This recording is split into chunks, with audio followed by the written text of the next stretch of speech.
Recent టైమ్స్‌లో ఈ reel బాగా ట్రెండ్ అవుతుంది. Please rewatch 'Saaho before going to OG' అని సుజీత్ పోస్ట్ చేసినట్టు ఈ రీల్‌ని బాగా ట్రెండ్ చేస్తున్నారు. ఓజీలో నిజంగా ప్రభాస్ ఉన్నాడా అనే దానిపై ఎటువంటి క్లారిటీ లేకపోవడంతో అది ఓన్లీ గాసిప్ అని అంతా అనుకుంటున్నారు. కానీ ఓజీలో డార్లింగ్ కూడా ఉన్నాడని చిన్న కామియో సెట్ చేశారని ఇన్సైడ్ టాక్ కూడా గట్టిగా స్ప్రెడ్ అవుతుంది. ప్రభాస్‌కి సుజీత్ పై గట్టి నమ్మకం ఉంది. అలాగే యూవీ క్రియేషన్స్ టీమ్ కూడా సుజీత్‌కి మంచి ఫ్రెండ్సే.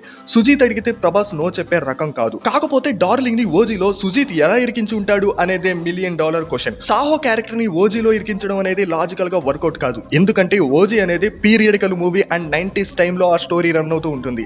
మరి సాహో క్యారెక్టర్ మాత్రం 2019 టైంలో నడుస్తుంది. సో దీనికి దానికి సంబంధం లేదు. కానీ సిద్ధార్థ్ నందన్ సాహో ఇప్పుడు మెయింటైన్ చేస్తున్న మాఫియా వాళ్ళు ఒకప్పుడు ఓజీ మెయింటైన్ చేసి కొన్ని పర్సనల్ రీజన్ తో అతన్ని డిస్ట్రాయ్ చేసి ఉండొచ్చు అనే పాయింట్ అయితే ఉంటుంది కదా అని స్టోరీ బ్రేక్ డౌన్ చేస్తున్నారు ఫ్యాన్స్. అలా అయితే ఓజీలో డార్లింగ్ ఉన్నాడు అంటే మాత్రం టాలీవుడ్ లో ఇంకో సినిమాటిక్ యూనివర్స్ క్రియేట్ అయినట్టే. మరి మీ ఫీలింగ్ ఏంటి? ఓజీలో ప్రభాస్ ఉంటే బెటరా కాదా? కామెంట్ చేయండి.